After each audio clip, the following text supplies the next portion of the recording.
요단 도하의 경험은 이스라엘에게 엄청난 경험이었습니다. 말로만 듣던 조상의 하나님이 과거의 신이 아니라 오늘 우리 가운데 역사하시는 임마누엘의 하나님이라는 것을 확인하는 시간이었습니다. 이는 과거의 역사가 좋은 추억거리 정도가 아니라 오늘을 밝히시고 내일을 밝히시는 하나님의 손길을 기대하게 하는 흥분되고 감사한 시간이었습니다. 이제는 어디를 가도 또 무엇을 해도 충분히 감당할 것 같은 그런 마음이 그들 마음속에 아마 일어올랐을 겁니다.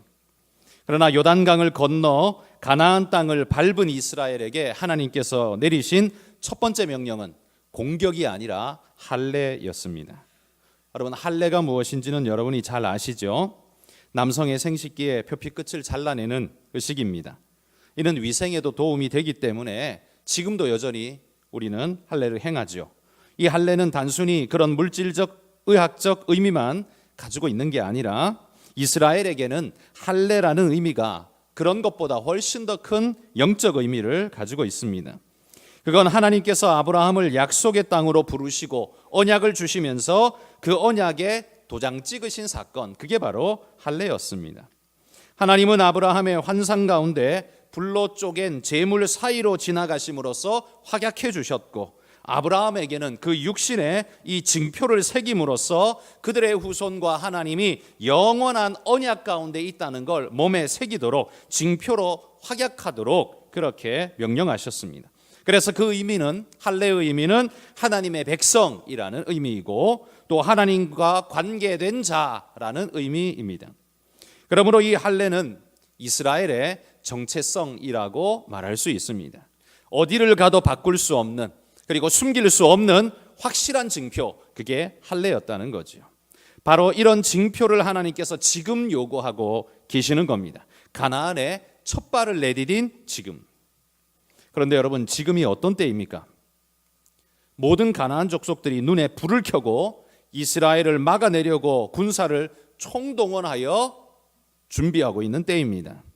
약간의 허점만 보이면 밀물처럼 밀고 들어와서 몰아내려고 혈안이 되어 있는 시기가 지금 아닙니까? 그런데 할례가 어떻습니까? 성경에도 나오는 것처럼 예리한 메스로 수술을 하는 게 아니라 돌을 갈아서 부싯돌로 생살을 잘랐다는 겁니다.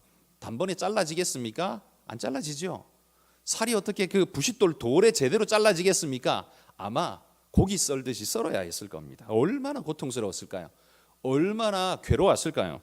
이 할례를 받고 나면요, 전부 다 드러누워서 끙끙 앓으면서 한동안은 꼼짝도 하지 못하고 그냥 드러누워 있는 상태일 수밖에 없는 겁니다. 그런데 지금 어떻습니까? 뒤에는 요단 강물이 차고 흘러 넘치며 넘실거립니다. 앞에는 여리고성이 떡하니 버티고 그들이 칼을 들고 활을 들고 죽이려고 노려보고 있는 상태입니다. 그런데 그 앞에서 그런 수술을 받고 드러누워 있다면 이건 거의 자살 행위이지요. 거의 죽여주세요라고 말하는 것하고 다를 바 없는 상황이라는 겁니다. 여러분, 우리는 하나님의 이런 요구에 대해서 우리 삶에서는 어떤 반응을 보이며 여러분 살아오셨습니까? 하나님의 요구는, 지금 이 요구는 사실 이해가 안 가는 것은 아닙니다. 왜냐하면 이 요구가 나쁜 것도 아니고 신앙적 확약을 의미하는 것이라면 충분히 하나님께서 그 백성에게 요구할 만하다라고 생각합니다. 그런데 문제가 뭡니까? 시기가 좋지 않습니다. 적군이 눈에 불을 켜고 지켜보는 이때에 허점이 조금만 나오면 싹 쓸어버리려고 준비하고 있는 이때에 할례를 받고 다 드러누워서 피를 흘리면서 드러누워서 고통 속에 울부짖으면서 모든 전투력이 상실된 상황에 드러누워 있어야 하는 것, 이건, 이 상황은 그걸 용인할 수 있는 상황이 아닌 거지요. 이처럼 우리가 신앙한다고 할 때 어려운 건 여러분, 하나님의 명령 자체라기보다는 그 명령이 내 삶의 환경과 여건 속에 들어올 때 어려움을 일으키는 것입니다. 예를 들면 여러분, 주일 성수 한번 생각해 보십시오. 주일 성수, 그거 사실 마음 먹으면 할 수 있는 것 아닙니까? 주일날 교회 가는 거, 여러분 마음만 먹으면 할 수 있습니다. 여러분은 건강한 다리를 가지고 교회에 못 갈 게 없지요. 그런데 문제가 무엇입니까? 그날에 중요한 계약이 있거나 아니면 큰 시험을 앞두고 있거나 혹은 큰 금액이 걸린 어떤 특별한 일이 발생했을 때 그럴 때 시험이 됩니다. 명령 자체가 아니라 명령이 나의 삶의 환경 속에 들어올 때 그것이 곤란함을 만들어낼 때가 아주 많다라는 거지요. 지금 할례의 명령처럼 그런 상황이 우리에게 벌어지는 겁니다. 할례는 하나님의 백성으로서 마땅히 해야 할 일이죠. 주일 성수도 하나님의 백성으로서 마땅히 해야 할 일입니다. 할례는 조상적부터 이스라엘이 받아 내려오던 당연한 거였습니다. 그들만 특별히 받는 게 아니라 조상적부터 원래 받아왔던 거였습니다. 하나님과의 관계를 확약하는 의미라면 더더욱 그 의미가 깊죠. 그런데 문제가 뭡니까? 여리고성 앞에서는 곤란하다는 겁니다. 뒤에는 요단강이 버티고 있고 앞에는 여리고성이 지켜보고 있는 그 상황에서는 곤란하다는 거지요. 여러분 생각해 보면 하나님의 명령이 참 야속하지 않습니까? 할례의 명령 자체는 잘못된 게 없지만 문제는 시기입니다. 왜 가나안 전쟁을 시작하는 지금의 그 이야기를 하냐는 거죠. 그것도 거대한 성벽인 여리고성을 목전에 두고서 적군이 지켜보는 앞에서 할례를 받으라니 그건 죽으라는 소리하고 다를 바가 없는 거죠. 이럴 때에 우리 마음은 어떻게 해요? 그 말씀이 하나님 말씀인 줄 알지만 우리 마음에는 분노가 일어나는 겁니다. 아니 나더러 죽으라는 거야 뭐야? 이런 마음이 우리 안에 불같이 일어난다는 거지요. 여러분 이런 때 여러분 삶에 이런 일 없으셨습니까? 여러분이 지금까지 50년, 70년 살아오시면서 하나님의 명령이 여러분이 듣기에 그렇게 이해하기 쉽고 그렇게 따라 행하기 좋은 말씀들만 하나님이 하셨던가요? 아니죠. 여기 여리고성 앞에서 가나안의 첫 발을 내디딘 이스라엘에게 할례를 명령하시는 하나님처럼 우리도 하나님 말씀을 따라야 한다는 건 순종해야 한다는 건 아는데 그 명령 순종하기가 쉽지가 않습니다. 그게 무던히도 어려울 때가 너무 많았습니다. 오히려 마음속에 분노를 야기할 때도 있었다는 거죠. 여러분 이런 명령이 주어질 때 우리 머릿속에 드는 생각이 뭘까요? 첫 번째 생각은 아마 이거일 것 같습니다. 하나님 명령은 그럴지라도 일단 살고 봐야 하는 거 아니야? 뭐 내가 죽으면 다 끝이잖아. 그러니까 일단은 내가 살고 봐야 뭐 하나님 명령을 따라 하든 말든 그건 그 다음 이야기 아니야? 이런 생각이 우리 머릿속에 제일 먼저 든다는 겁니다. 대적을 앞에 두고 할례받아 고통 속에 드러누워 있으면 그건 죽으라는 소리하고 다를 바가 없죠. 그러니 이런 때에 이스라엘 백성 진영에서도 아마 이런 소리가 난무했을 겁니다. 일단 살고 봐야 하는 거 아닙니까? 죽으라고 우리를 여기 데려온 건 아니지 않습니까? 해야 할 일이 급한데 거기에서 할례를 받고 드러누워 있는 건 어리석은 일 아닙니까? 일단 이것부터 처리하고 난 다음에 할례를 받아도 늦지 않잖아요. 여러분 아마 이런 말들이 이스라엘 진영 안에는 아마 난무했을 거라고 생각합니다. 그들의 말이 누가 봐도 합리적으로 보이거든요. 그래서 아마 이 사람들의 목소리가 이스라엘 진영을 압도했을지 모릅니다. 지금 우리도 그들의 이야기에 마음속으로 충분히 동의가 되지 않습니까? 그런데 하나님이 여러분 그걸 몰라서 지금 똥꼬집을 피고 있는 걸까요? 마치 때를 쓰고 있는 5살짜리 아들을 달래듯 우리는 하나님께 이렇게 기도할 때가 있습니다. 하나님 말씀은 충분히 옳습니다. 반대하지 않습니다. 그러나 지금은 때가 아니지 않습니까? 가나안 정복을 맞춰놓고 아니 적어도 저기 있는 여리고성을 점령해 놓고 그 성 안에서 할례를 행하겠습니다. 그러면 되지 않을까요? 우리는 하나님과 그런 딜을 하고자 하는 마음이 늘상 우리 마음속에 든다는 겁니다. 그런데 여러분 하나님이 그걸 몰라서 지금 요구하고 계실까요? 그게 어렵다는 사실을 하나님이 몰라서 지금 그 순간 그 어려운 시기에 하나님이 그 요구를 하고 계신 걸까요? 백성을 위하신다면 이런 요구는 지금 할 게 아니죠. 야, 그래 너희 지금 앞뒤가 꽉 막혀서 너무 힘들지? 그래 지금은 이거 아니지. 나도 알아. 할 만큼 한 다음에 여유가 있을 때 이거 하자. 이렇게 말해줘야 하나님이 백성을 위하는 하나님처럼 보이지 않습니까? 그런데 왜 지금 그걸 요구하냐는 말이죠. 요구가 틀린 건 아니지만 그걸 왜 꼭 지금 해야 되냐? 바로 그 말씀이죠. 저는 이것이 그들의 믿음을 시험하는 첫 번째 테스트라고 생각을 합니다. 아브라함에게 100세나 되어서 낳은 금쪽 같은 아들을 바치라고 명령하셨던 것처럼 지금 이 순간, 정말 위험한 순간에 모든 것을 주님께 맡기고 할례 받고 드러누울 수 있는 건 뭘 말하는 겁니까? 하나님이 지키신다는 것, 혹은 그리 아니하실지라도 나는 하나님 말씀 앞에 내 생명을 드리겠다는 믿음의 결단 없이는 절대 할 수 없는 일 아닙니까? 그렇죠?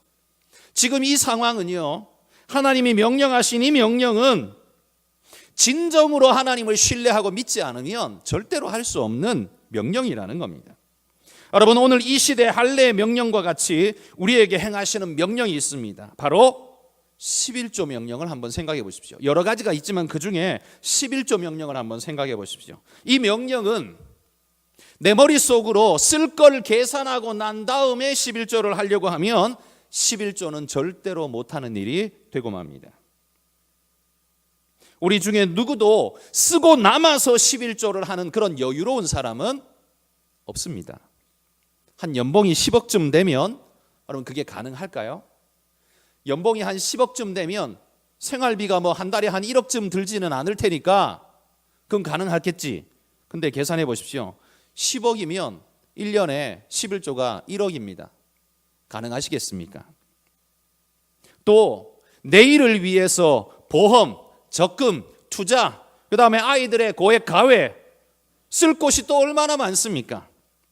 그거 계산 다 하고는 절대로 11조 못합니다. 그래서 11조는 믿음의 시금석이 맞습니다. 돈 내라, 제가 지금 그 이야기 하는 게 아닙니다.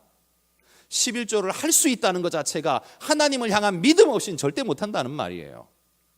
흉내는 낼 수 있습니다. 11조 봉투에 그냥 10,000원 넣고 할 수는 있어요. 그건 흉내 내는 거지 11조 한 건 아니죠. 그거는 할 수 있지만 진짜 11조는 믿음의 시금석입니다. 하나님을 믿지 않고는 절대 못해요. 하나님이 내 삶을 지키신다는 걸 믿지 않는 사람은 11조 절대 못합니다. 적어도 11조 하는 성도라면 하나님을 믿는다는 사실에 저는 의심하지 않습니다. 그건 자신의 삶에 정말 중요한 돈보다 하나님을 크게 생각하고 하나님의 살아계심을 믿는다는 증거니까요. 그리고 한 번쯤 전략적으로 11조를 할 수는 있을 수 있습니다. 뭘 한다 그러면 티를 좀 내기 위해서 뭔가 한 번쯤 할 수는 있어요. 그러나 항상 11조를 하는 건 오직 믿음 있는 사람만 할 수 있습니다. 그래서 저는 장로 선거에 3년치 11조 자료를 모조리 뽑아서 근거로 삼습니다. 내가 하나님이 아닌데 그 사람 믿음과 그 사람 속을 내가 어찌 알겠습니까? 장로의 후보라면 거의 다 안수 집사님들인데 안수 집사님들의 삶과 그들의 마음속에 내 들어가 본 것도 아니고 그들의 신앙을 뭘로 평가하겠습니까? 봉사하고 있는 외적인 것, 예배하고 있는 예배의 삶, 그리고 그들이 하나님 앞에 전심을 담은 11조. 이게 가능하다면, 이 세 가지가 가능하다면 그 사람은 진짜 신앙인이다 라고 나는 믿어준다는 거죠. 그거 세 개 외에는 객관적으로 내가 데이터로 그들의 신앙을 점검할 수 있는 방법은 없습니다. 그래서 저는 늘 그렇게 해왔습니다. 그리고 앞으로도 할 겁니다. 그래서 선거 한번 치를 때마다 3년치 11조 자료를 저는 매 다달이별로 금액을 다 뽑아내어서 제 책상 위에 보고서가 올라오게 만듭니다.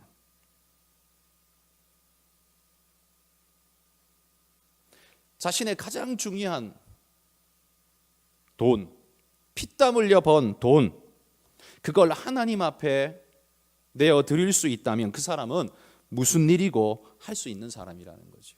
그런데 그 상황이 딱 주어질 때 11조 명령 앞에서 우리는 뭐라고 말합니까? 하나님 지금 경기가 안 좋습니다. 하나님 지금 나 옛날에 많이 했잖아요. 지금은 좀 봐주세요. 그리고 뭐 나는 쓸 게 지금 굉장히 많이 생겨가지고 지금은 좀 곤란하니까 나중에 좀 어떻게 한번 해볼게요. 여러분, 그건 사실 믿음이 아니죠.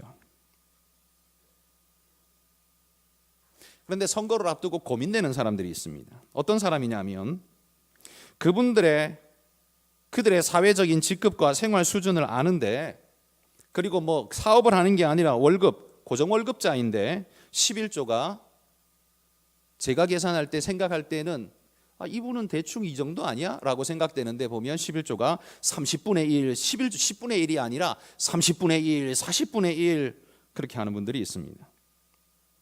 이런 분들은 11조에 순종을 한 게 맞을까요? 한 겁니까? 안 한 겁니까?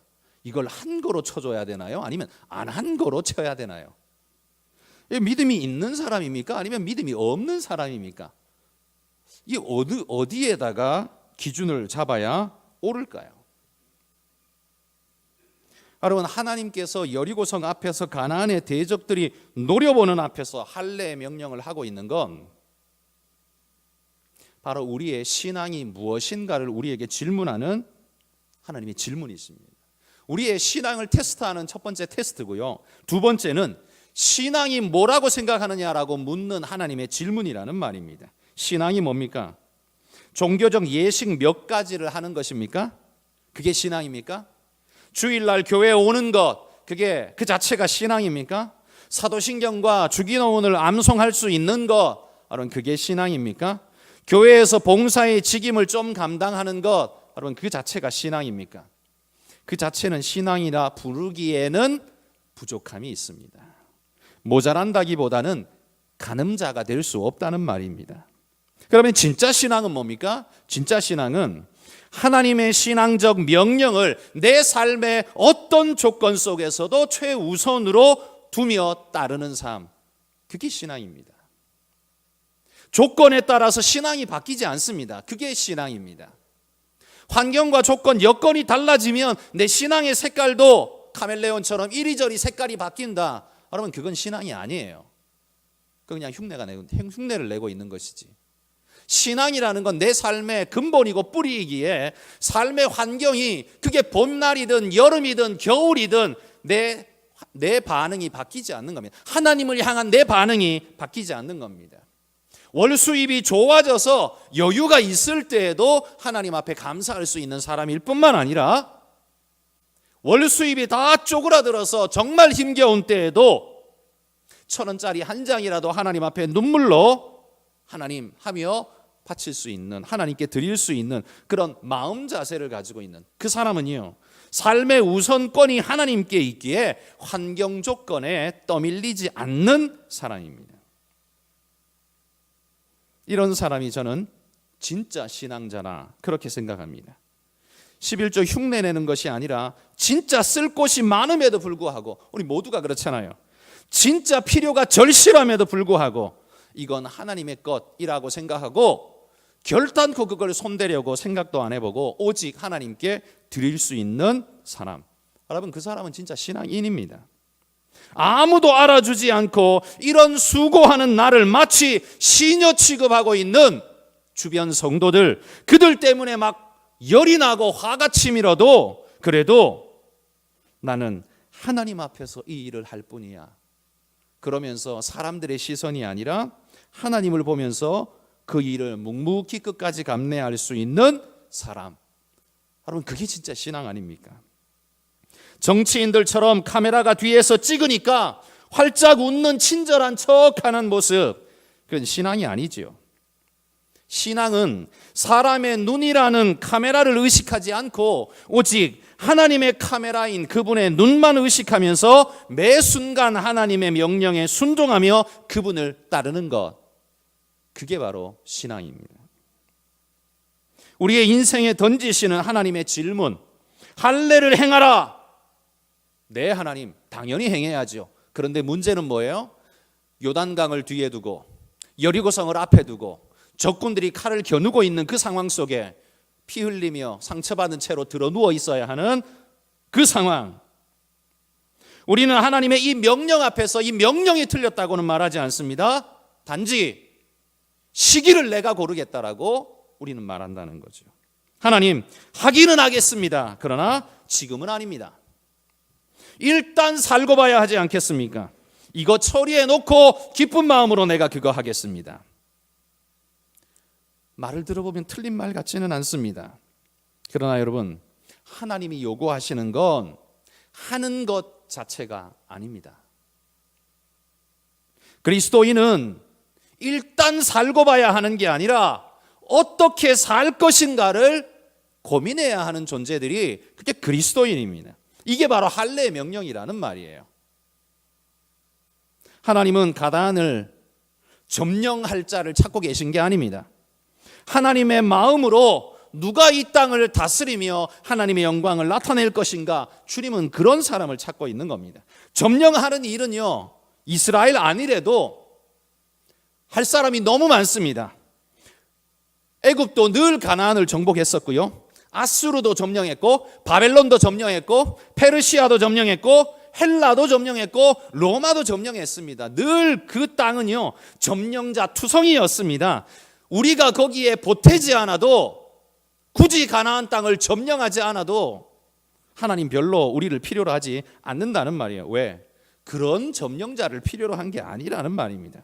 하나님이 원하시는 것은 점령할 수 있는 자를 찾는 게 아니라 누가 이 땅에서 시대 문화를 지배하고 하나님의 말씀으로 점령하며 살 수 있을 것인가, 그걸 찾고 있는 거지 땅덩어리를 점령할 자를 찾고 있는 게 아니라는 말이에요. 그래서 제가 누차 말씀드리지 않습니까? 그리스도인이 부자여야 하는 이유는 없다고요. 물질을 다스릴 수 있는 사람을 하나님은 필요로 할 뿐이지, 하나님은 그리스도인이 부자여야 할 이유를 가지고 있지 않으십니다. 부자여도 상관없고 가난해도 상관없다는 말이에요.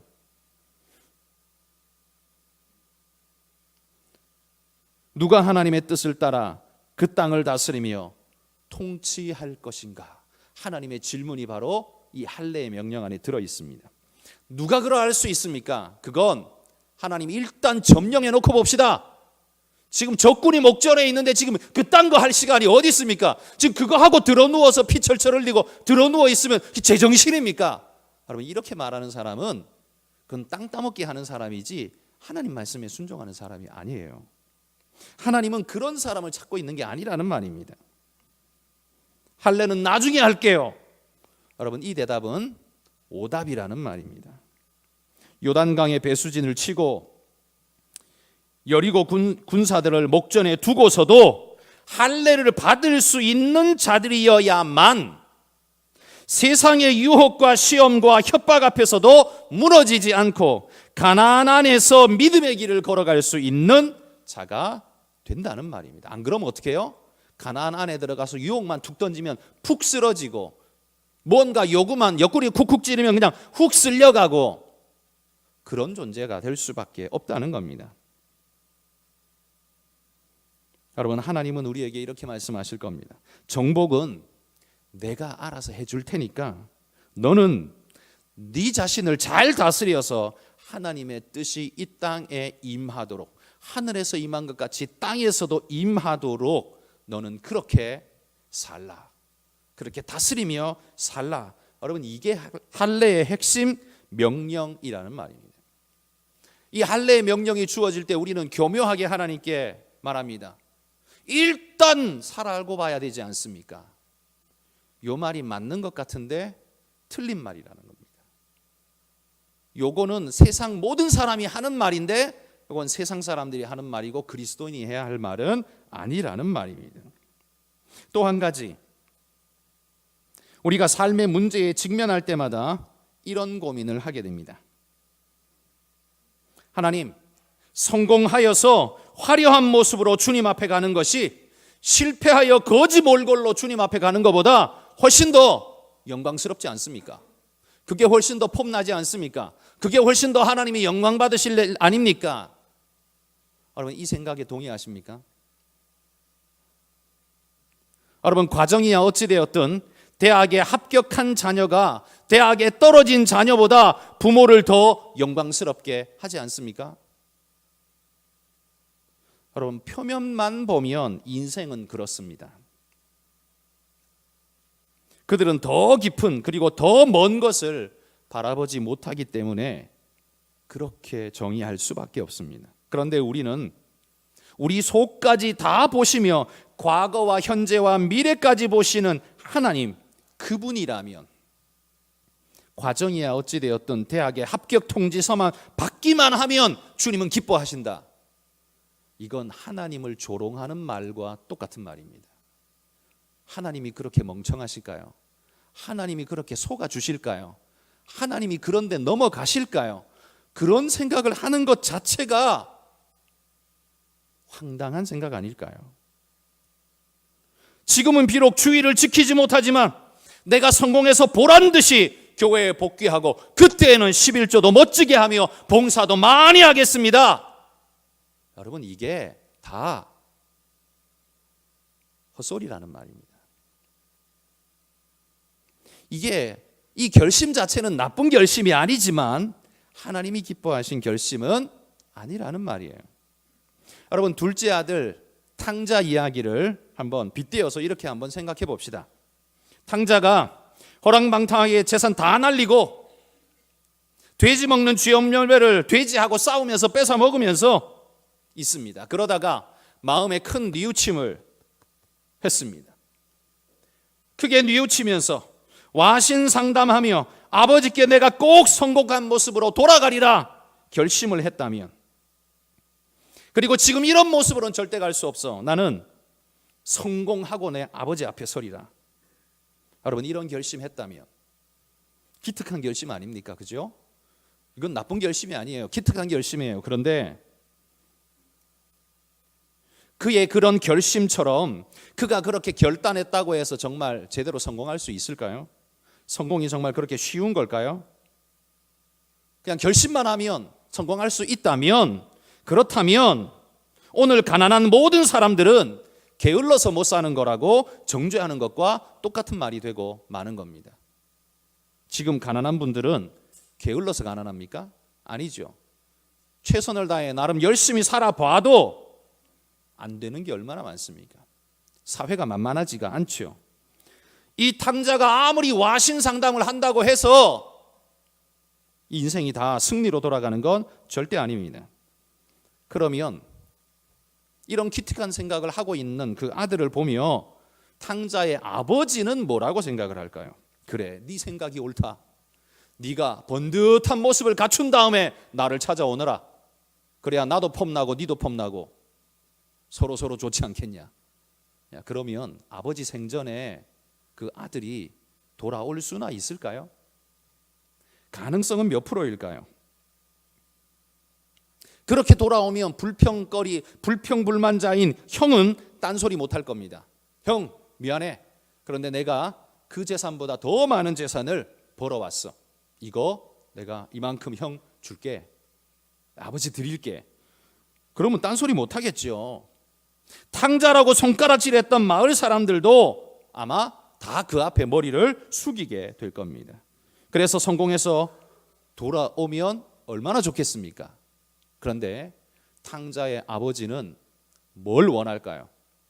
거지 몰골이라도 지금 돌아오길 원할까요? 아니면 돈 잔뜩 번 다음에 돌아와 이놈의 자식아, 이렇게 말할까요?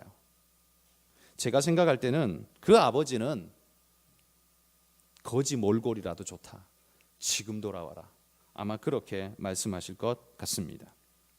그가 성공할 때까지 아버지가 살아계신다는 보장이 있습니까?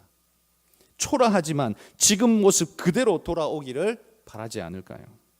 우리는 하나님께 나의 성공 전리품을 드리고 싶어 합니다. 그래야 좀 폼 나잖아요. 그러나 하나님이 원하시는 건 우리의 성공 전리품이 아닙니다. 여리고성의 전리품을 하나님이 원하는 게 아니라는 말입니다. 초라하지만 그 모습 그대로 주님께 돌아오는 것입니다. 그러므로 여러분, 할례를 행하라는 이 명령은 정말 때에 맞지 않는 말씀 같아 보이지만 하나님이 원하시는 건 성공, 정복, 영광 이런 게 아니라 어떤 사람이 되어야 하는가, 바로 그걸 우리에게 묻고 계시다는 사실입니다. 가나안을 살아갈 내 백성의 모습은 어떤 모습이어야 하는가? 만약에 이게 되지 않으면 어떻게 해요? 그렇게 애굽에서 꺼내고 40년을 길들여 키워내어서 가나안 땅에 집어넣어도 어떻게 살아요? 아모리 족속처럼 살게 되어 있습니다. 가나안 족속처럼 살게 되어 있습니다. 하나님의 모든 수고가 헛수고가 되어버릴 겁니다. 하나님이 그걸 원하실까요? 아니죠. 그래서 하나님은 우리가 생각하는 성공, 정복, 영광 이런 것에는 관심이 없습니다. 하나님의 관심은 어떤 사람이 되어야 할 것인가. 하나님 그걸 기대하신다는 거죠. 여러분, 우리의 눈에는 할례의 명령이 때에 맞지 않아 보입니다. 정복을 끝내고 할례 받아도 된다는 생각이 우리를 지배하고 있습니다. 그러나 하나님의 생각은 다르십니다. 정복은 아무나 힘만 있으면 할 수 있다. 그러나 나는 아무나를 요구하고 있는 게 아니라 진짜 내 백성으로서 가나안을 살아갈 수 있는 자, 하나님의 말씀을 중심으로 가나안을 살아낼 수 있는 자, 나는 그런 자를 원한다. 그래서 지금 할례를 해야 한다. 하나님 명령이 그거라는 거죠. 정복은 내가 해줄 테니 너는 진짜 내 백성다운 모습으로 거듭나라. 그러기 위해서는 지금 네게 필요한 게 할례다. 하나님이 지금 그 말씀하고 있다는 거지요. 여러분, 요단강을 가르시는 것이 이스라엘이 한 일이 아니라 하나님이 하신 일 아닙니까? 그렇다면 가나안을 정복하는 것도 이스라엘의 몫이 아니라 하나님의 몫입니다. 그러기에 하나님은 정복 자체에 관심을 갖고 계신 게 아니라 너 자신을 하나님께 드리라는 이 명령을 우리가 얼마나 잘 소화하고 스스로를 잘 정복한 자가 될 것인가, 이게 훨씬 더 중요한 문제라는 거죠. 결국은 우리는 가나안을 정복하는 게 아니라 가나안을 살아갈 나를 정복해야 합니다. 어떻게 해요? 욕심과 자기 이기적인 생각에 찌들어버린 나 자신을 그리스도 하나님 앞에 할례함으로써, 잘라냄으로써, 끊어냄으로써, 다 내어 맡기고 포기함으로써 하나님의 역사 앞에 자신을 내어 드리는 겁니다.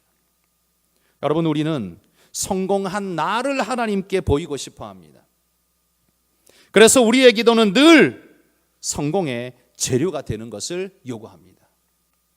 하나님 능력을 주시고 합격을 주시고 승진을 주시고 비상한 머리를 주시옵소서.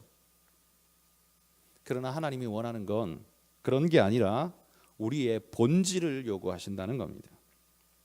그곳을 살아갈 너는 누구냐? 그곳을 살아갈 돈과 옷과 삽과 괭이를 하나님이 주시려고 하는 게 아니라 그곳을 살아갈 너는 누구냐라고 묻고 계신다는 겁니다. 이 질문에 답을 알 수 없다면 그 땅에서 어떻게 살겠습니까? 가나안처럼 살아가는 겁니다. 아모리 족속처럼 살아가는 겁니다. 좋은 대학 가는 거, 그건 여러분에게 영광스러울지 모르지만 하나님께는 무관한 사실입니다. 하나님이 원하시는 건 여러분이 좋은 대학을 가는 게 아니라 하나님 백성다운 대학생이 되는 겁니다. 하나님 백성다운 직장인이 되는 것이고요. 하나님 백성다운 사회인이 되는 겁니다. 대학 못 가도 하나님이 탓하지 않습니다. 하나님 백성다운 삶을 못 사는 게 절대 아닙니다. 대학을 가야 하나님께 영광되고 떨어진 자는 하나님께 영광 안 되고, 누가 그런 법을 만들었습니까? 그건 아닙니다. 여러분, 나의 승리로 하나님께 영광을 돌리려는 교활한 마음을 버리시기 바랍니다. 그게 바로 할례 받아야 할 내 육신입니다. 그건 내 욕심을 신앙이라는 포장지에 포장해서 하나님께 드리려는 마음이죠. 그러나 내용물이 신앙이 아닌데 포장지를 백날 그걸로 싼들 하나님이 거기에 속으시겠습니까? 나의 승리가 아니라 여러분, 하나님의 승리를 기뻐하고 순종하는 내 삶이 되어야 옳지 않겠습니까?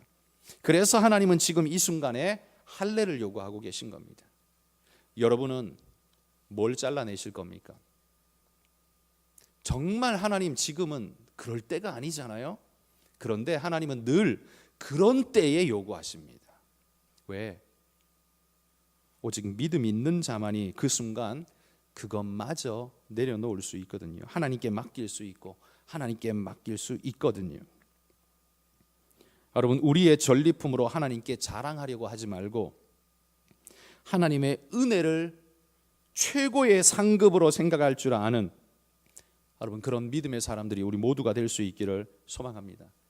하나님께 적당히 드릴 것을 찾는 계산하는 내가 아니라 하나님이 요구하시는 그것을 그때에 드릴 줄 아는 헌신된, 그리고 준비된, 하나님 앞에 충성된 그런 믿음의 일꾼들이 되시기를 주님의 이름으로 축복합니다.